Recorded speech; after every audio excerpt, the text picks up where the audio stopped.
আমি former ambassador মারুফ জামান, একজন সরকারি কর্মকর্তা, পররাষ্ট্র মন্ত্রণালয়ে ছিলাম। তার পূর্বে আমি ছিলাম বাংলাদেশ সেনাবাহিনীতে একজন ক্যাপ্টেন, আর্মি হেডকোয়ার্টারে। আমাকে 2017 4 ডিসেম্বর 4 ডিসেম্বর আমি যখন যাচ্ছিলাম এয়ারপোর্টে নিজে গাড়ি চালিয়ে আমার মেয়েকে আনার জন্য, সেখান থেকে আমাকে DGFI director general of forces intelligence, army, navy and air force মিলে, যেটা কুখ্যাত আয়নাঘর কিংবা যেটা বলেন টিএফআই, তাদের লোক আমাকে অস্ত্রের মুখে তাই টেনে নিয়ে যায়। রাস্তায় অনেক ধস্তাধস্তি, মারামারি হয়, কিন্তু ওদের সাথে আমি পেরে পারিনি, কারণ ওরা ছিল দুটো মাইক্রোবাসে 10-12 জন লোক, আমি ছিলাম একা এবং ওদের সবার হাতে অস্ত্র ছিল। আমাকে ধরে গিয়ে 14 মাস রাখা হয় টর্চার সেলে। আয়নাঘরের দুটো ভাগ আছে, যেটা আপনাকে আয়নাঘর এখন বলেন, যেটাকে আমি জিআইসি বলি, জয়েন্ট ইন্টারোগেশন সেল, ডিজিএফআইয়ের কচুক্ষেতের পিছনে। আপনারা বাই দিস টাইম সবাই জানেন, এবং আমার দুর্ভাগ্য যে আমি দেখতে পারিনি, কিন্তু যেটা আমি দেখেছি টিভিতে, যে তার বোধহয় 40 ভাগ তার ডিস্ট্রয় করে দিয়েছে।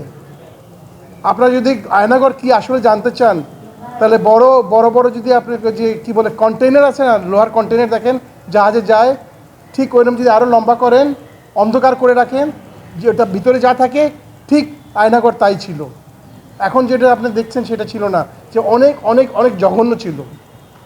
এবং তারা সেখানে আমাকে 5 মাস রাখে হলো রিমান্ড সেল, যেখানে গ্রেড 2 টর্চার 24 ঘন্টা একজনের বন্দির উপর চালানো হতো। এখানে 10টা সেল ছিল, এবং অসহায় ব্যক্তিদেরকে কান্না যে কী টর্চার করা হতো আমি অকল্পনীয়।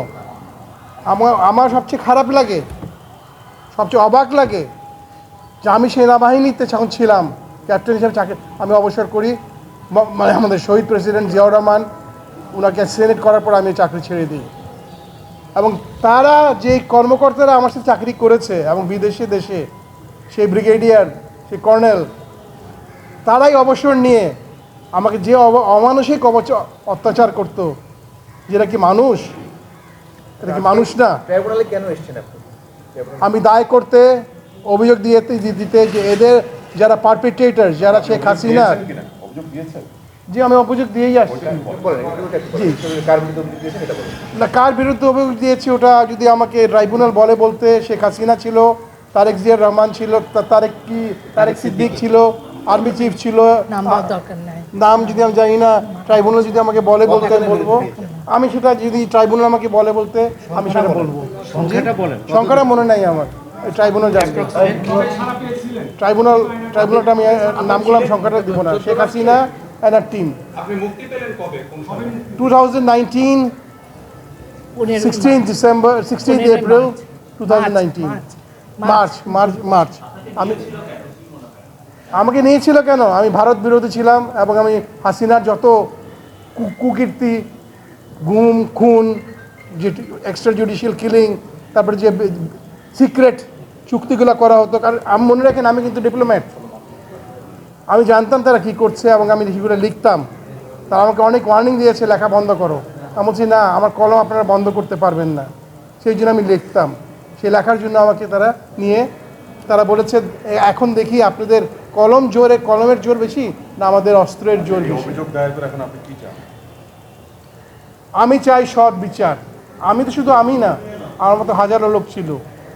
সেই ক্যাম্পের ভিতরে 20টা ছিল নর্মাল রুম, 10টা ছিল রিমান্ড, 10টা ছিল নর্মাল পুরোনো পাকিস্তান আমল সেল, আর 2টা ছিল ভিআইপি সেল।